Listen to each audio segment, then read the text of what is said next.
क्या हमास के 40,000 लड़ाकों के सामने कमजोर पड़ रही है इजराइल की 4 लाख सैनिकों की सेना? और कैसे लेबनान से हमास की मदद करने के लिए गाजा पहुंचा हिजबुल्लाह? और क्यों हमास के बाउंस बैक से बढ़ी अमेरिका की मुश्किलें? दोस्तों, जानने के लिए बने रहिए हमारे साथ इस वीडियो के अंत तक। सूत्रों के मुताबिक इजराइल गाजा में जितना अंदर घुसेगा, ये महायुद्ध उतना ही भीषण होता चला जाएगा। अब या तो दुनिया में इजराइल होगा या फिर हमास की मदद से फिलिस्तीनी झंडा हर तरफ लहराएगा। यह भी देखने वाली बात होगी। इस बात का अंदाजा आप इसी से लगा सकते हैं कि शुरुआत से लेकर जंग को रोकने का प्रस्ताव रखने वाले यूनाइटेड नेशंस में भी अब खामोशी छा गई है। ग्लोबल लेवल पर अब इजराइल की निंदा शुरू हो चुकी है।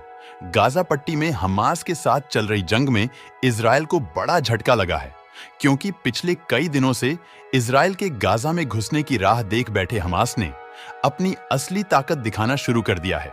ग्राउंड रिपोर्ट के मुताबिक हमास के लड़ाकों ने अपने सबसे ताकतवर तमंचा मिसाइल को मैदान में उतार दिया है, जिसके जरिए वो इजराइल के टैंक और बख्तरबंद गाड़ियों को चुन चुन कर मार रहा है, जिनके साथ मौजूद इजरायली सैनिक भी मौत के घाट उतर रहे हैं। और हालात इतने ज्यादा खराब हो चुके हैं कि इजराइल को गाजा में जमीनी हमलों को रोकना भी पड़ सकता है। दोस्तों, खाड़ी की लोकल मीडिया के मुताबिक गाजा में घुसना इजराइल की सबसे बड़ी गलती बन सकती है, क्योंकि जहां आईडीएफ को गाजा के बारे में कुछ नहीं पता, वहीं हमास के लड़ाके गाजा के चप्पे चप्पे से वाकिफ हैं और अपनी सुरंगों के जरिए वह पूरी गाजा पट्टी में कहीं भी आ जा सकते हैं। इसका फायदा उठाते हुए हमास ने इजरायली सेना को कई बार चारों तरफ से घेरकर ऐसे हमले किए, जिससे न सिर्फ इजरायली सेना की बख्तरबंद गाड़ियां तबाह हो रही है, बल्कि सैनिक भी मौत के घाट उतर रहे हैं। दोस्तों, इजराइल हमास की जंग को अब 1 महीने से ज्यादा बीत चुका है और इस दौरान 7 अक्टूबर के दिन खुद पर हुए हमले से गुस्से में आए इजराइल ने दिन रात गाजा पट्टी पर बमों की बारिश कर दी थी।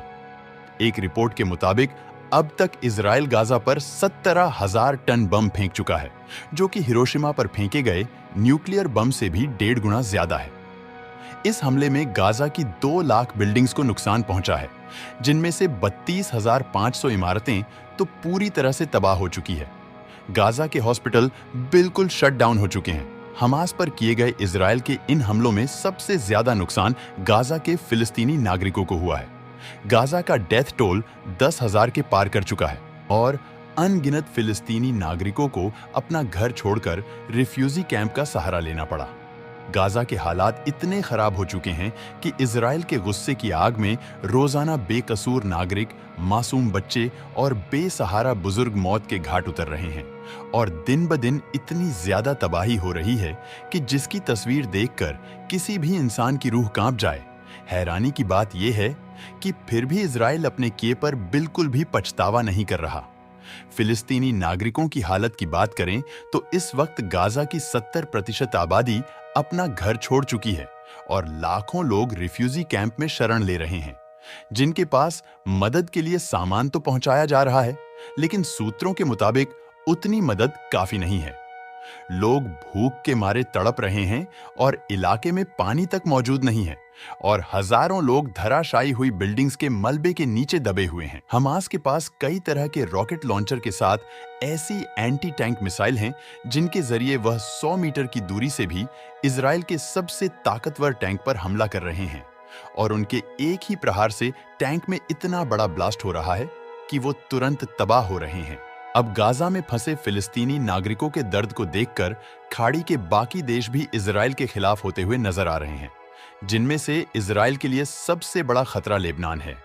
जी हां, मिलिटेंट ग्रुप हिजबुल्लाह लीडर ने हाल ही में दुनिया के सामने आकर इजराइल छोड़िए, सीधा अमेरिका को ही अल्टीमेटम दिया है कि अगर आपने इजराइल में सीज फायर करने यानी युद्ध विराम के लिए नहीं कहा या फिर आगे भी इजराइल की मदद जारी रखी, तो इजराइल हमास का ये युद्ध रीजनल युद्ध में तब्दील हो जाएगा और हम इजराइल को मिट्टी में मिला। इजराइल और लेबनान के बीच का तनाव सालों पुराना है और 2006 में हुए इजराइल हिजबुल्लाह युद्ध ने पूरे मिडिल ईस्ट को हिलाकर रख दिया था, जिसमें आईडीएफ ने लेबनान में घुसने और हिजबुल्लाह को मिटाने की कोशिश की थी, लेकिन वो नाकामयाब रहा था और आखिर में इस युद्ध में सीज फायर यानी युद्ध विराम किया गया था। एक्सपर्ट्स की माने तो उस वक्त इजराइल के एयरफोर्स तो ठीक थी, लेकिन ग्राउंड फोर्स काफी कमजोर थी, इसीलिए हिजबुल्लाह इजराइल पर भारी पड़ गया था। ऐसे में अगर इस बार इजराइल ने गाजा में तबाही के इस मंजर पर ब्रेक नहीं लगाई, तो आने वाले कुछ दिनों में हिजबुल्लाह अब इजराइल पर टूट पड़े और इजराइल को दो फ्रंट पर लड़ना पड़ेगा। इसमें से एक है लेबनान बॉर्डर पर हिजबुल्लाह और दूसरा है गाजा में हमास प्लस हिजबुल्लाह। जी हाँ, बताया जा रहा है कि हमास की मदद के लिए हिजबुल्लाह ने गाजा के सुरंगों की तरफ आने वाले लड़ाकों को रवाना कर दिया है। हिजबुल्लाह की बात करें तो उनके पास करीब 2 लाख लड़ाके हैं, 4 से 5 लाख रॉकेट है, एंटी टैंक मिसाइल हैं और सबसे जरूरी बात, उनका नेटवर्क पूरे मिडल ईस्ट फैला हुआ है। ऐसे में हिजबुल्लाह ने फिलिस्तीनी नागरिकों के खिलाफ इजराइल के इस कहर का बदला लेना शुरू किया तो इजराइल को भारी चोट आ सकती है। वहीं हमास की मिलिट्री में भी करीब 40,000 फाइटर्स हैं। इनमें से करीब 5,000 फाइटर्स को इजराइल मौत के घाट उतार चुका है। लेकिन अब भी हमास के हजारों लड़ाके गाजा में इजराइल के और अंदर घुसने की राह देख रहे हैं।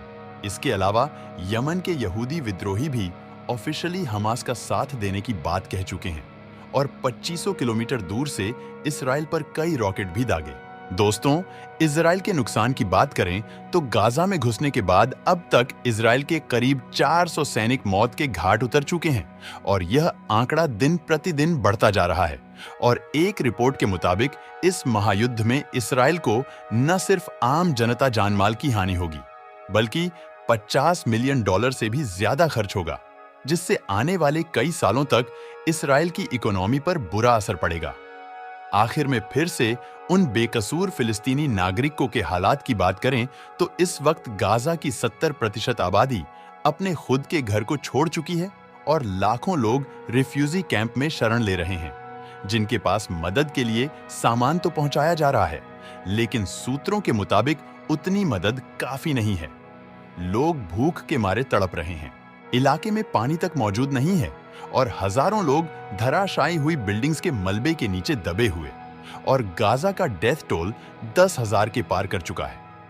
तो दोस्तों, अगर हम ये बात मान भी लेते हैं कि इजराइल और हमास दोनों ही पक्ष अपनी अपनी जगह पर सही है, लेकिन फिर भी दो गुट की आपसी लड़ाई में हजारों बेकसूर नागरिक को की जान लेना किस हद तक उचित है?